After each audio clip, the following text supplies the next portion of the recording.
या दुनियेत सिद्ध झाली, ऐकून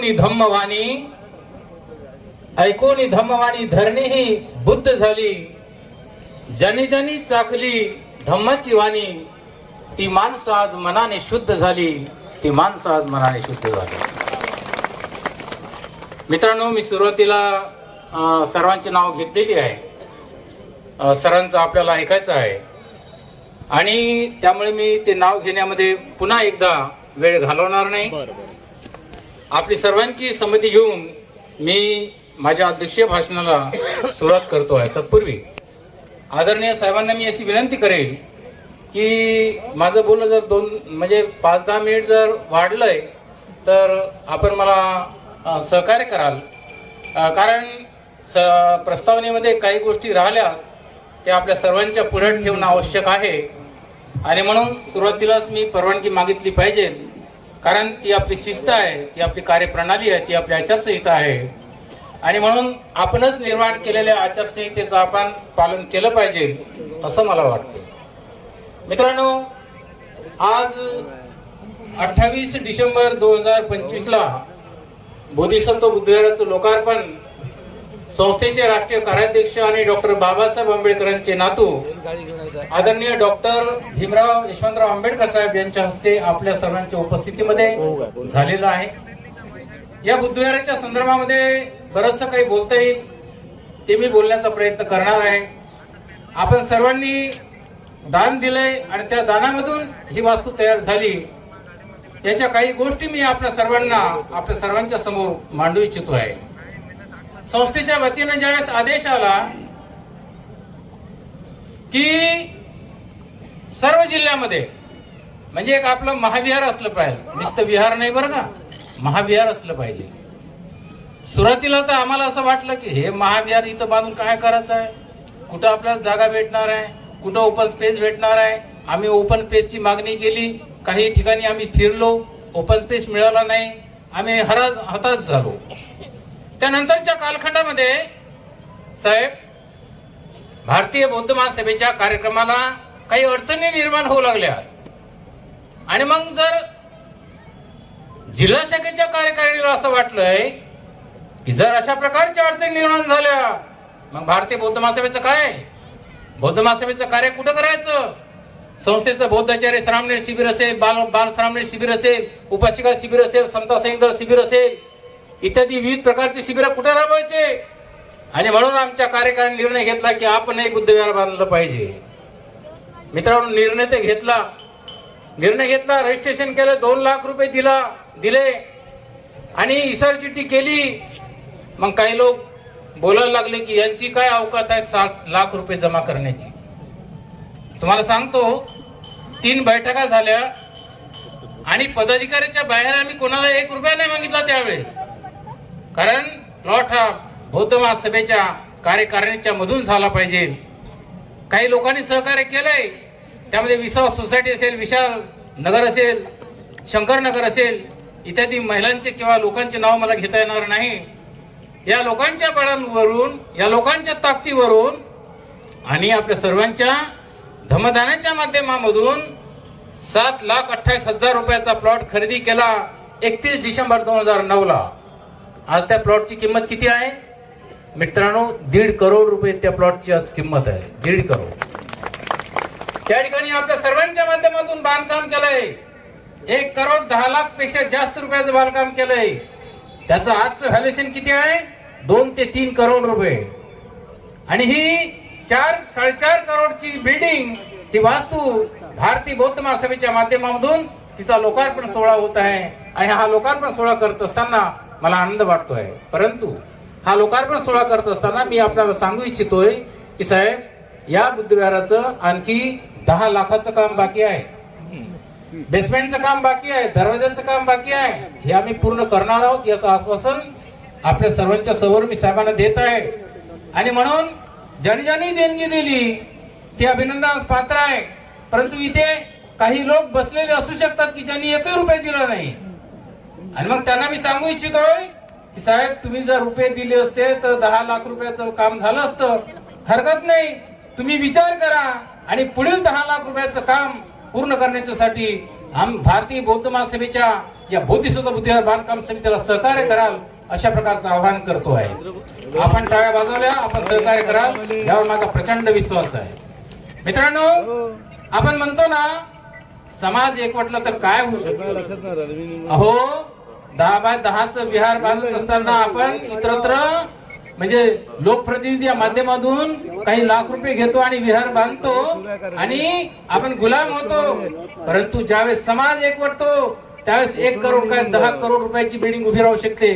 ज्यावेळेस समाज एकवटतो, काही लोक म्हणतात निवडणुकीमध्ये नाही हो आमचा आमदार निवडूनच येत नाही। असं कसं येत नाही? अरे आम्ही निवडून आणत नाही म्हणून येत नाही। यवतमाळ शहर मध्ये मागच्याच याच महिन्यामध्ये नगर परिषदेची निवडणूक झाली आणि आमच्या नेताजी नगर, वैशाली नगर, माधव नगर, करीम नगर इत्यादी त्या परिसरामधून एक सदस्य नाही, आम्ही 2 सदस्य निवडून आले। कशामुळे? हा समाज एकवटला, हा समाज एकवटला आणि म्हणून 2 सदस्य निवडून आणले। त्याच्यानंतर आमच्या पाठीपिऱ्यामधून आमचे आनंद गायकवाड साहेब निवडून आले। ही किमया केवळ समाज एकवटल्यामुळे झालेली आहे। आणि त्या वार्ड नंबर 11 मधून 10 मधून वार्ड नंबर 10 मधून आमचे वंचित बहुजन आघाडीचे नीरज वाघमारे साहेब हे प्रचंड बहुमताने निवडून आले आणि मीराताई वीर ह्या सुद्धा निवडून आले आहेत। आनंद गायकवाड साहेब निवडून आले आहेत आणि तिकडे आमच्या घाटांजी मध्ये पायलताई कांबळे ह्या सुद्धा निवडून आलेल्या आहेत। हे कशामुळे? केवळ समाज एकवटल्यामुळे। आणि म्हणून समाज ज्यावेळेस एकवटतो त्यावेळेस न होणार काम सुद्धा होऊन जाते।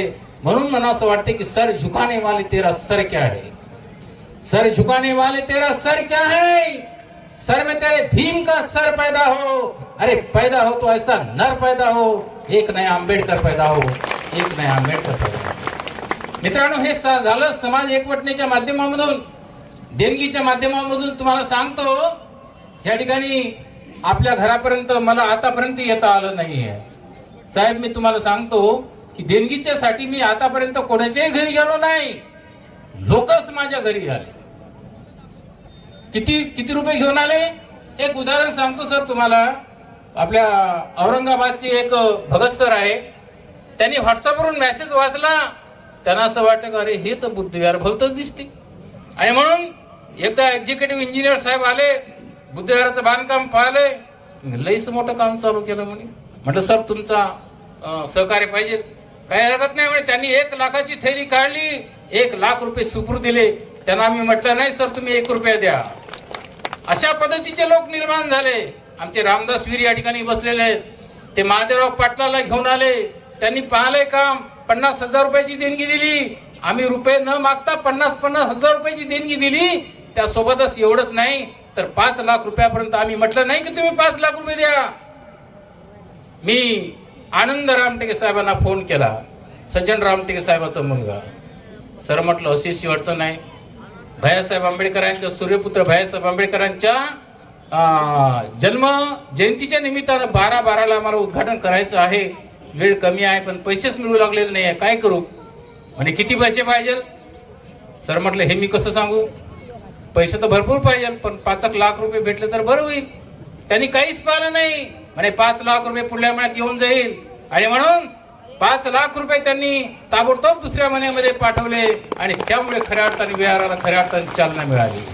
ज्यांनी 1 लाख रुपये, 2 लाख रुपये, 3 लाख रुपये अशा प्रकारची वर्गणी जमा केली, त्याचप्रमाणे आमचे अनेक पदाधिकारी की ज्यांनी 1 लाखापासून 3-3, 4-4, 5-5 लाख रुपयापर्यंत देणगी आणून जमा करून दिली, ते सगळेच्या सगळे अभिनंदनास पात्र आहेत। मित्रांनो, आता विहार तर झाला आहे, परंतु विहार पूर्ण करून चालत नाही, तर त्या विहारामध्ये संख्या वाढली पाहिजे।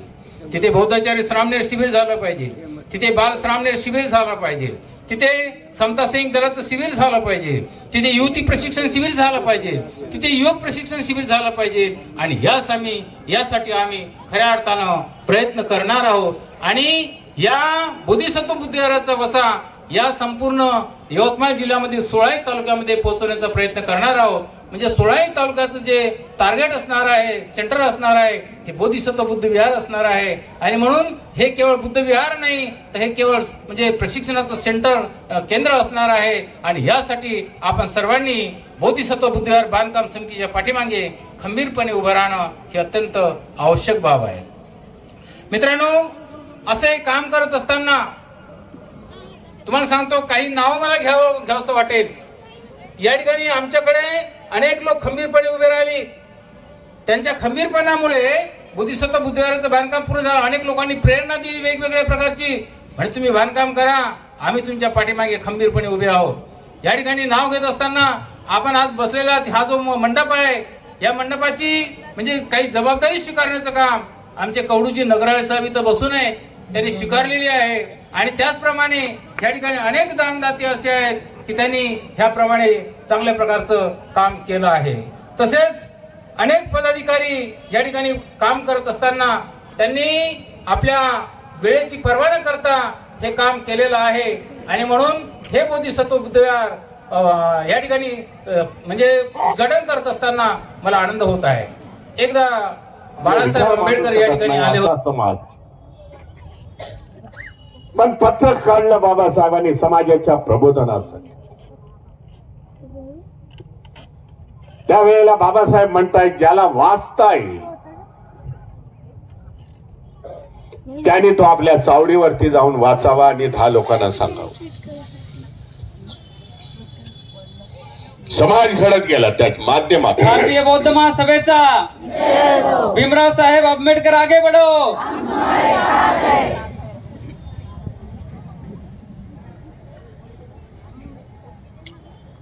माँ करुणे तथागत भगवान गौतम बुद्ध,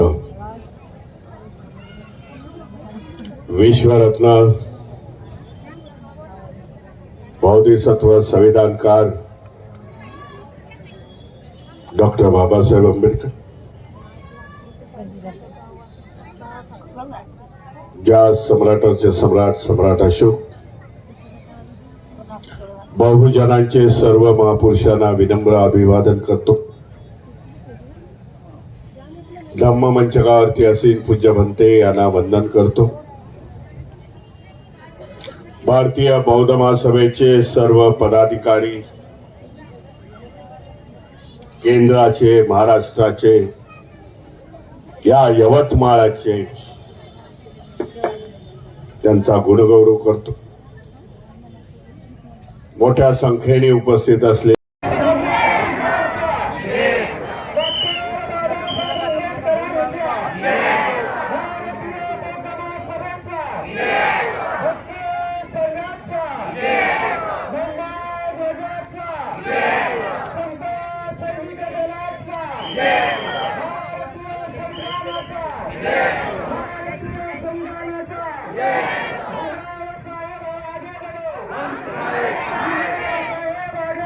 हम तुम्हारे साथ हैं।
आम्ही गेल्या गेल्या नाश्ता दिला.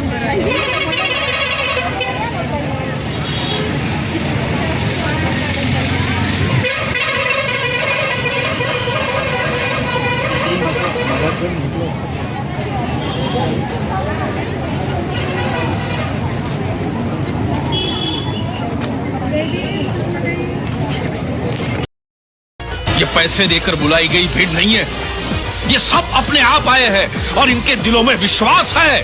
ये अच्छा आदमी है, ये अच्छा नेता है, ये हमारा भविष्य सुधारेगा।